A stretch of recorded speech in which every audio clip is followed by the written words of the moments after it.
Hello everyone, my name's Willie Nelson and welcome to my YouTube channel. If you find in these videos helpful, if you like them, please like it, subscribe it, share it. But what we're going to be doing is we're going to be making series of videos about LS swaps.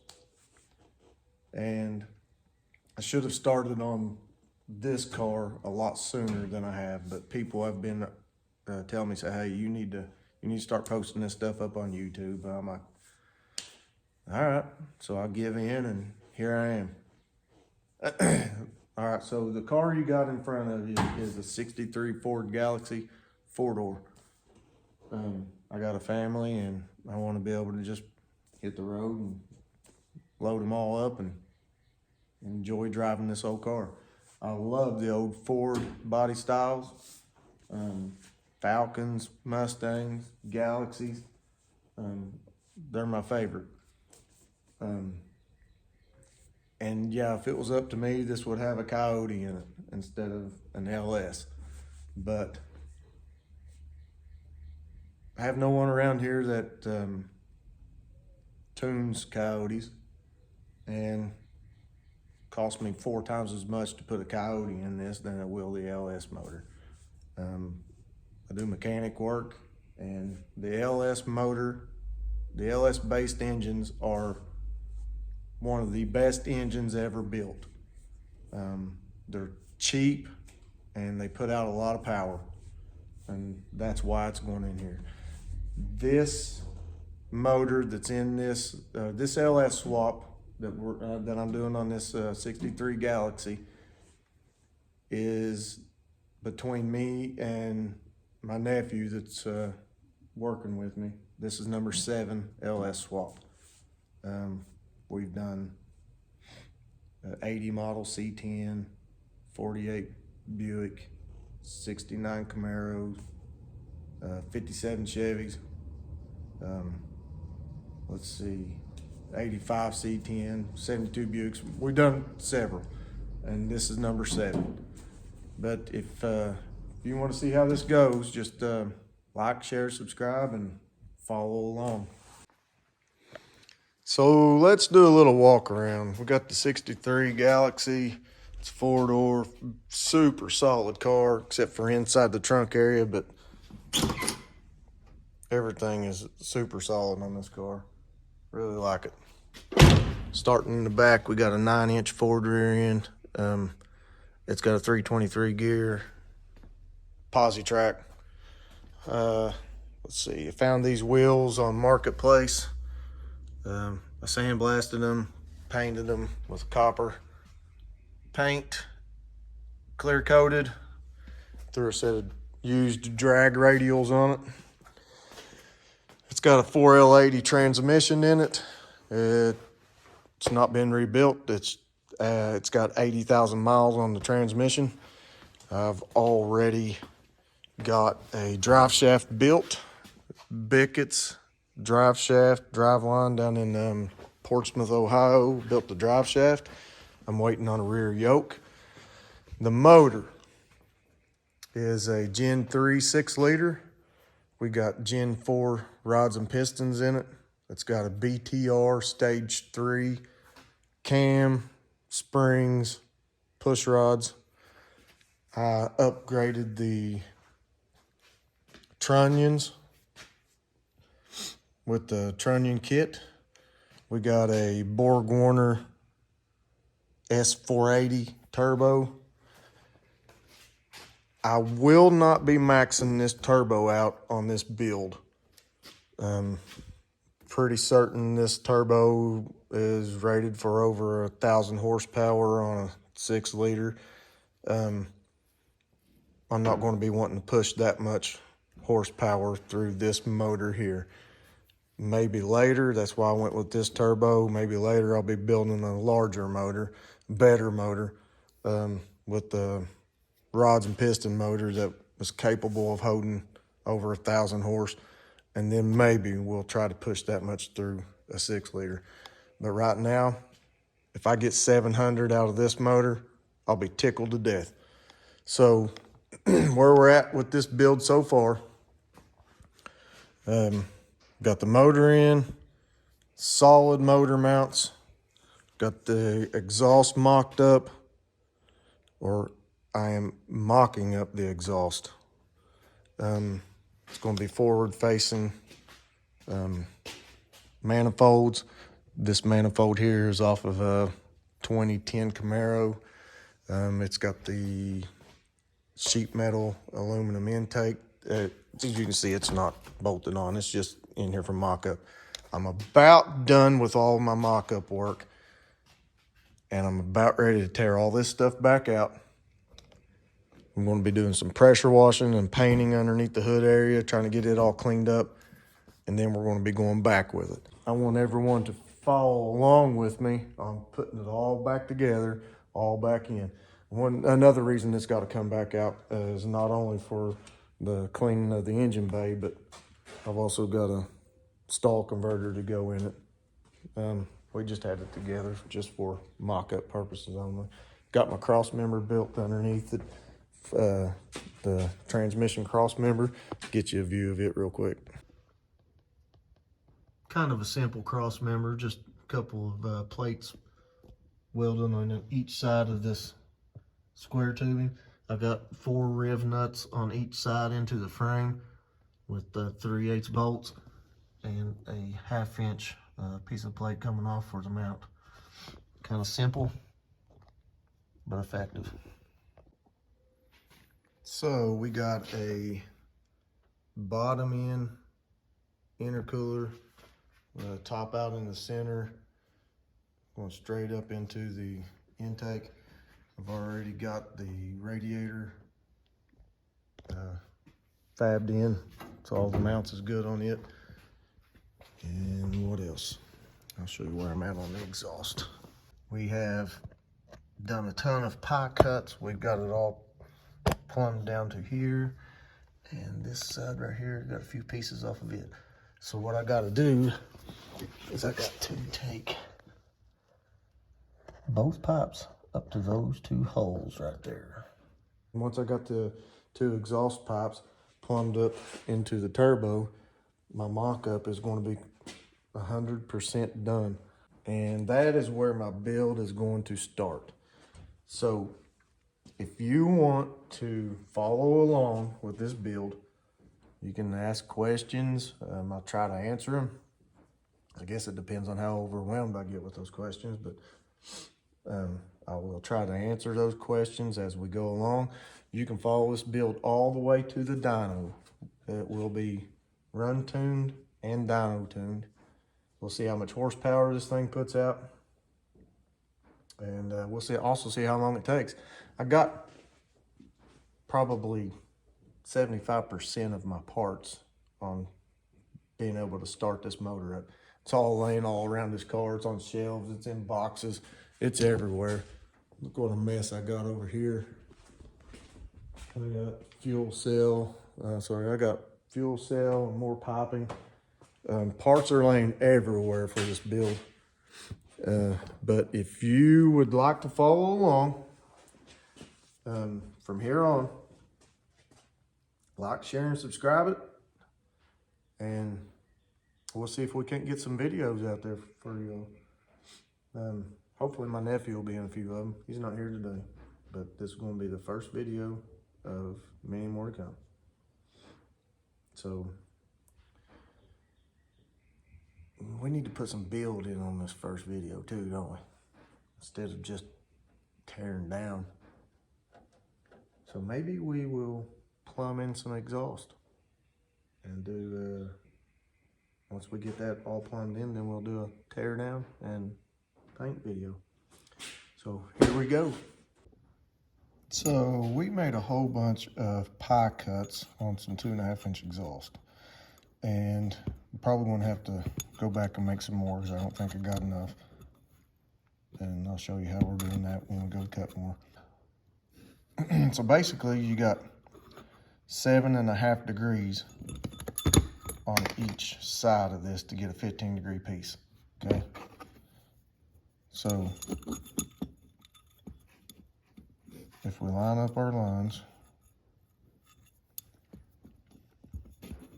so right there's 30 degrees.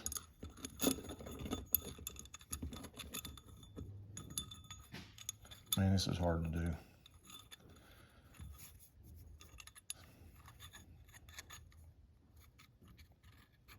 $45 degrees,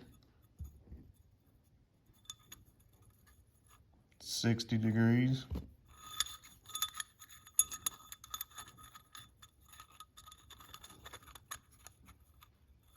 75,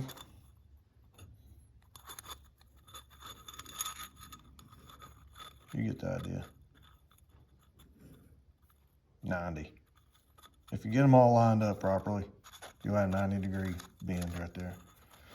And the distance from here to here makes the difference on how much of a radius of a 90 you have. If this distance in here is really close, then you'll end up with a short radius 90. And if this distance right here is longer, you'll end up with a longer radius 90. And I've made them all different lengths so that I can have different radius 90s or different radius bends. And that's why they're random looking lengths. So turbo exhaust piping coming from your manifolds or headers to your turbo does not have to look good.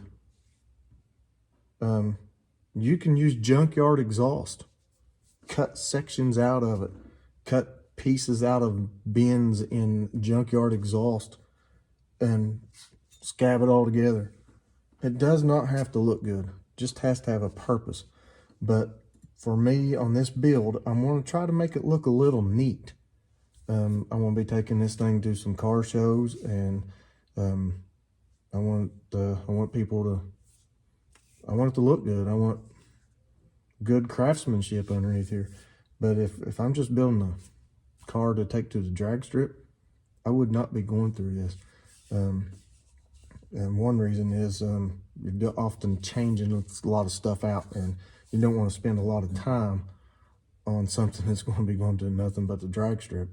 But I want to try to make this look good. Hopefully it's going to stay in here for a while.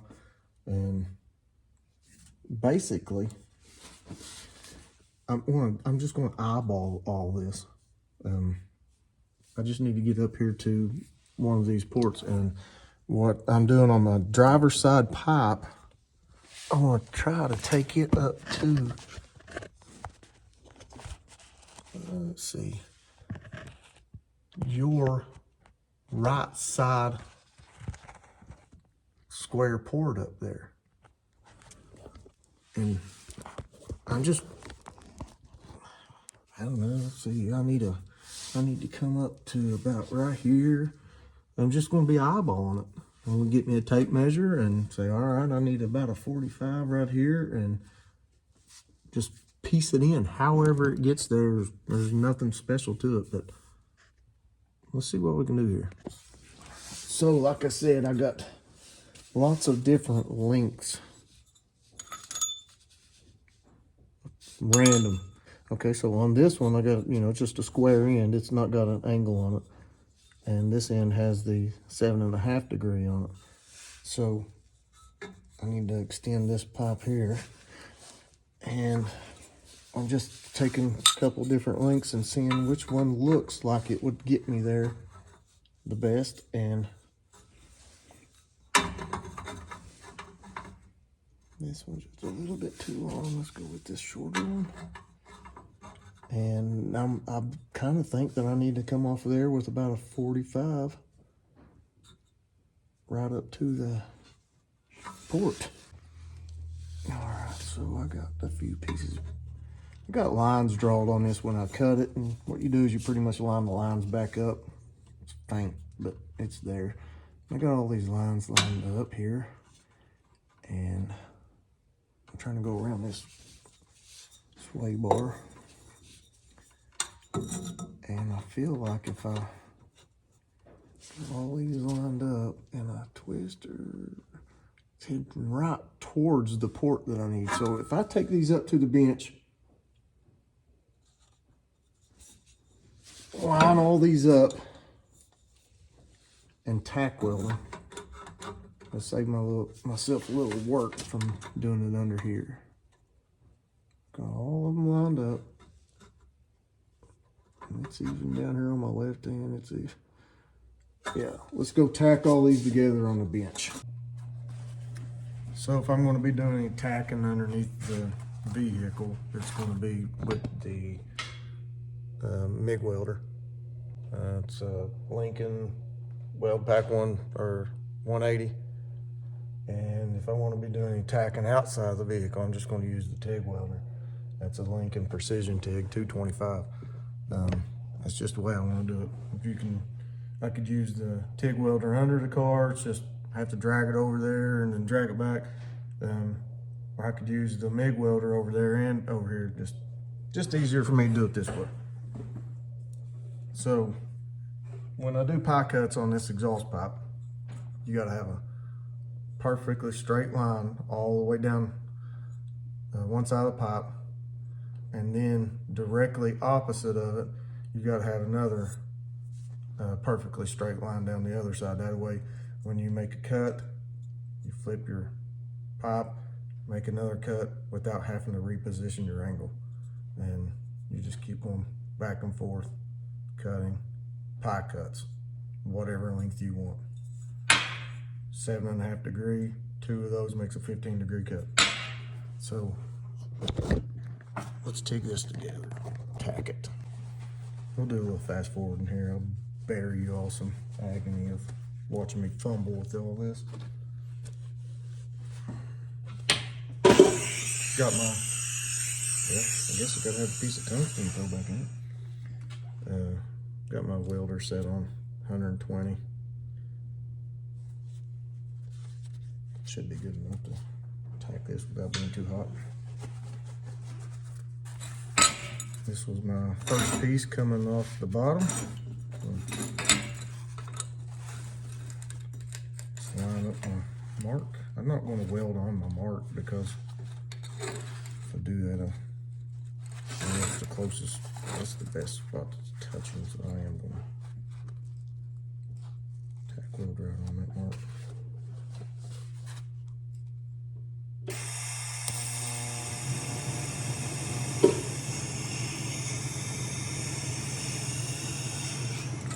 Throw a couple tacks on it so it won't move.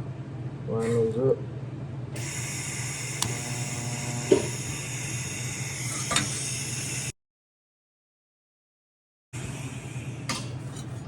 So now we got it tacked together. Let's go see if it looks okay underneath there. Both of these are squared. Let's go ahead and see if this looks good. If it does, we will tack it in place. Let's see, the short end was over here. And turn this right towards the hole.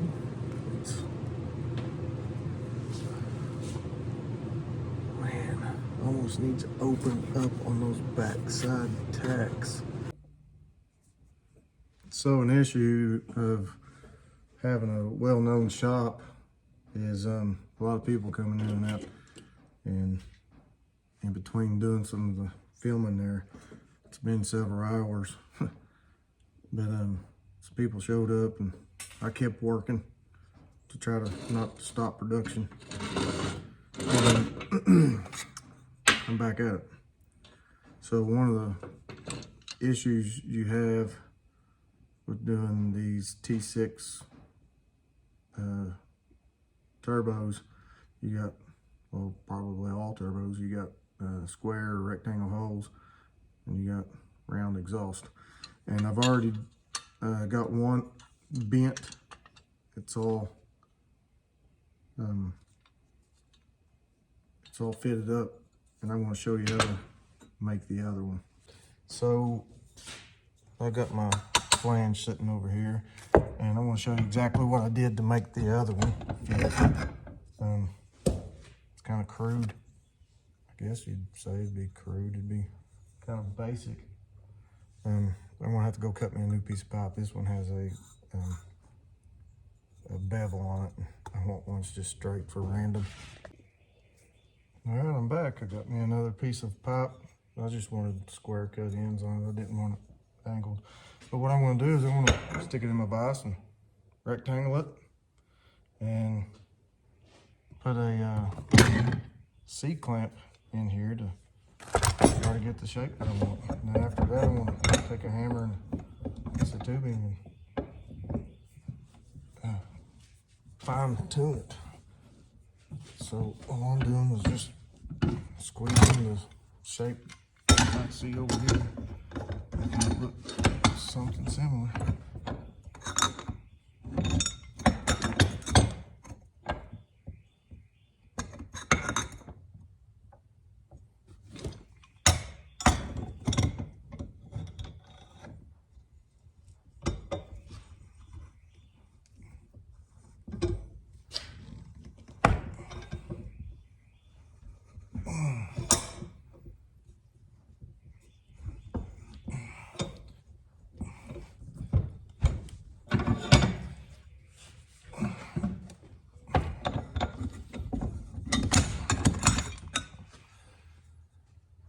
So, see what I did there? It's real time.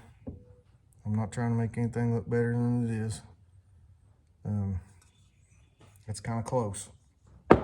It's got a piece of 1.5 by 1.5. Put this in here and crank it about as tight as I can get it. I'm using this as an anvil. If I hit it down like that, you see this piece is going to drop. So I'm going to try to concentrate on hitting it this direction.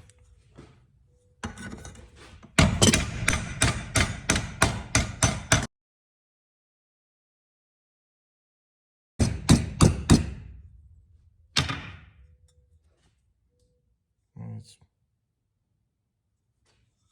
fairly close.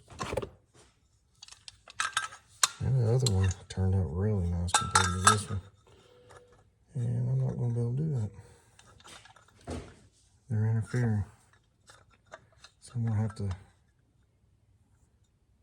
to kick it over a little bit. I'm going to have to bring them out just a hair. This is not going to be easy.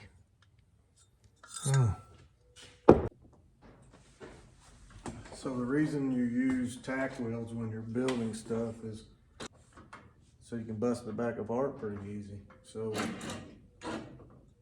when I'm trying to put this down in here, these two ports are so close together that the diameter of this pipe is interfering with each other.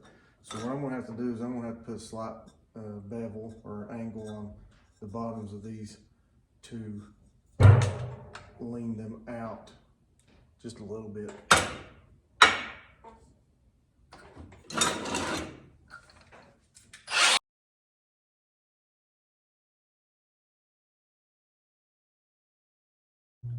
One thing that you'll notice is there is not enough space to get in here and weld these pipes. So what we're going to have to do is we're going to have to treat them just the same as a set of headers. When the 4 pipes on the bottom, the collectors are put on, what they do is they go on the inside and weld the inside of this pass here and this pass, and then come on the outside, or just weld it all on the inside and then come on the outside and finish it up.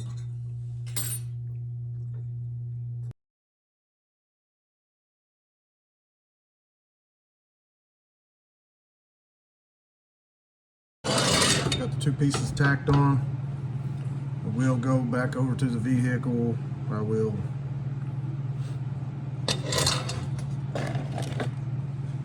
finish the mock up completely. I'll unbolt it And I'll bring it back over on the table as one solid and exhaust manifold piece, and I will weld it all up.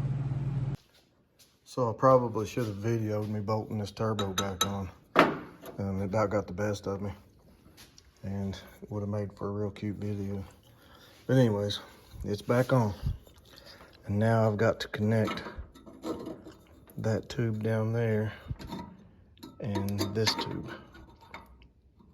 And almost looks like if I put one pie cut in and a straight section, and we got it. So I had to go back over there and mark these pipes and figure out where I measured from, because this one end was had an angle on it. So anyways, I got it marked right where I measured from this time, and I got a new measurement of 2 15/16. So what I'm gonna do is I'm gonna measure this piece. I want 2 square cuts on this, by the way. So I got 4 1/2 plus 2 15/16. I can do the measuring in my head, mathematics in my head, or I can just do this.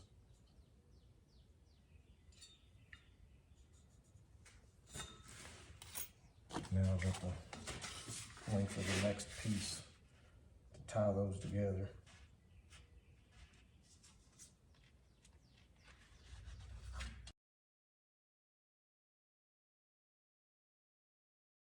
I'm trying to keep this as square as I can, so I don't have to go back and use the grinders and everything to keep it all nice and square.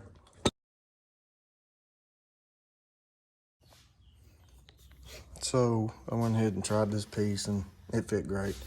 And I went ahead and tacked this piece on so I wouldn't have to be trying to fumble holding all this together. But I'm gonna fire up the MIG and tack this piece in place.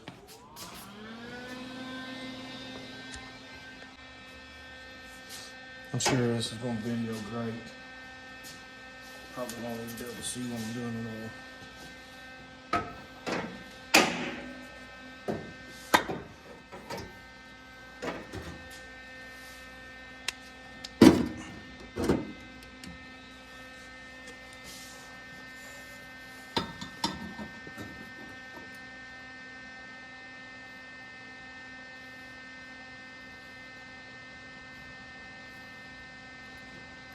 I can feel a bigger gap on the back side of it.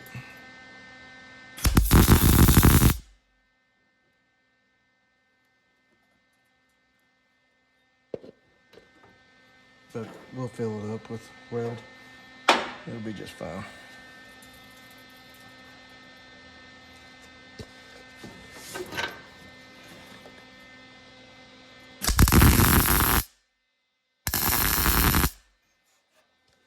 I'm gonna throw several tacks all around it.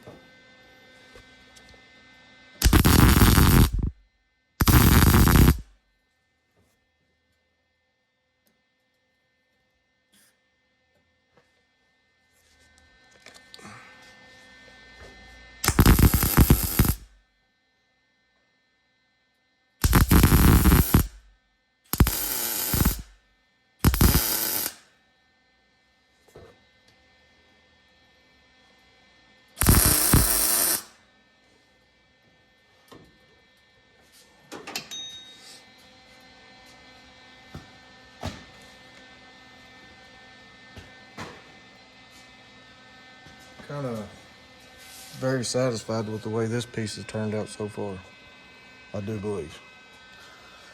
And on me, I'll be right back in there cutting it apart here in a little bit.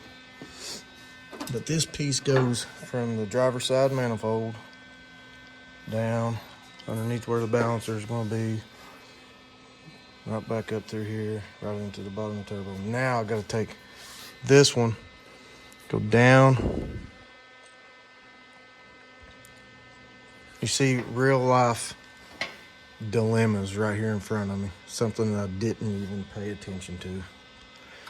Is I want to be coming around this sway bar. So now the sway bar's got to come off.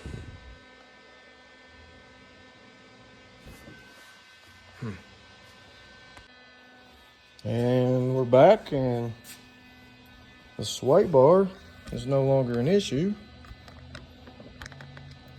So now my next job is connecting the passenger side manifold to this front port, and I don't think I got enough pieces to make that not quite a 180 turn, but looks really close to it. Let's see what we got.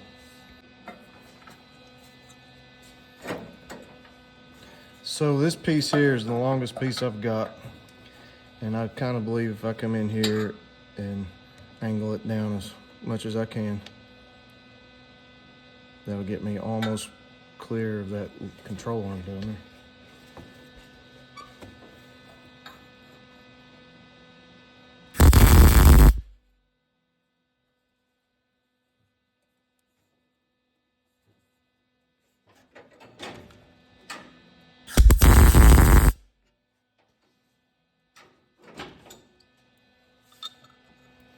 So now I need to make almost a 180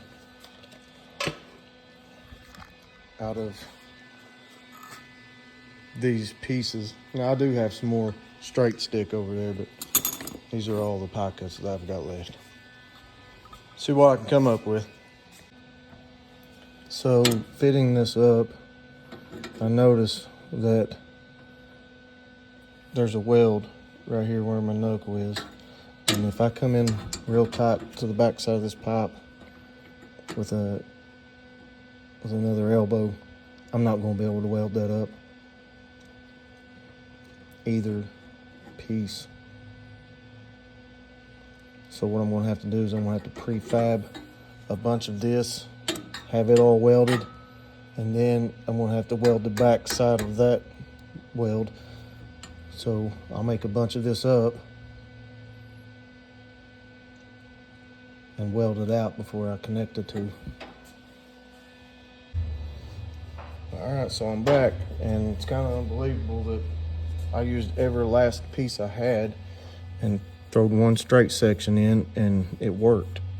I got both pipes connected.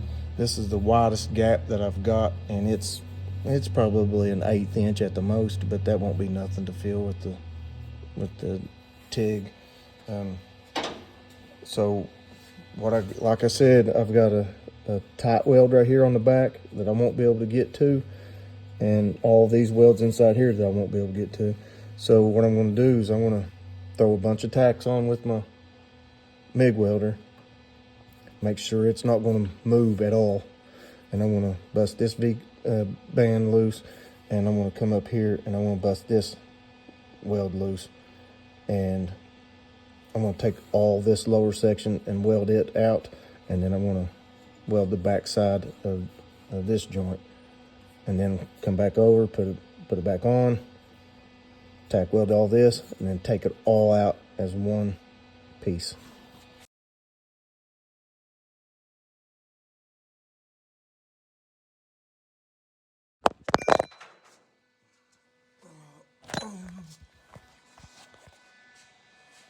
So I got the V-band loose, got the tack ground off, and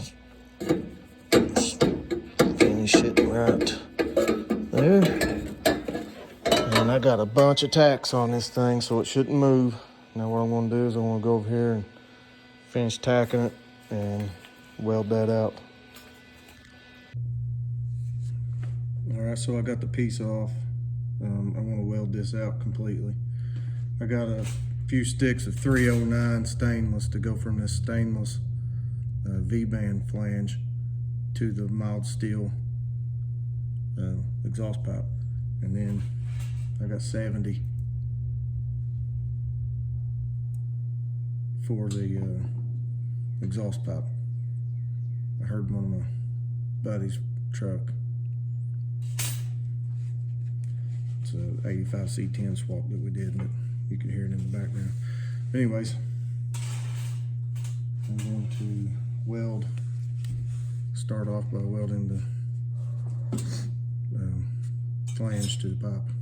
I'm not going to just go all around it.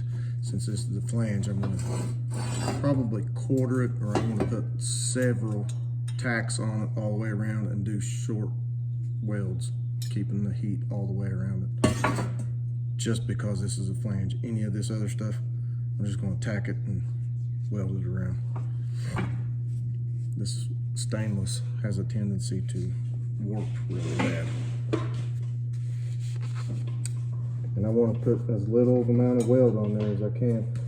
Maybe even doing a no filler weld, as in just using the thickness of the flange to melt down onto the exhaust pipe. And if you see me bring my hand up and do this number, I'm welding without filler. I'm on 128. And it's foot pedal, so I can control that a little bit.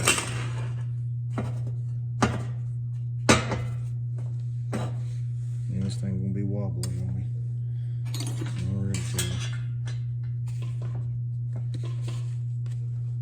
And I can't see.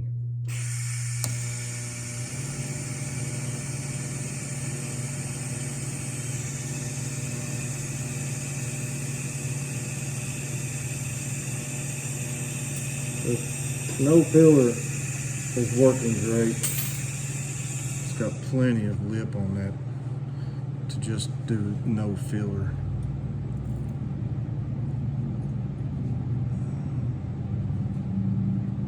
Works good.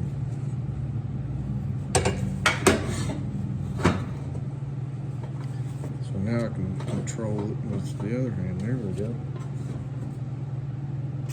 So I got it all tacked up, and it's still in the vehicle. And I want to pull it out and weld it up over on the bench. This is what it all looks like so far. I welded from here all the way around to the flange before I put it up in here, and after I did it, made a pretty good gap here.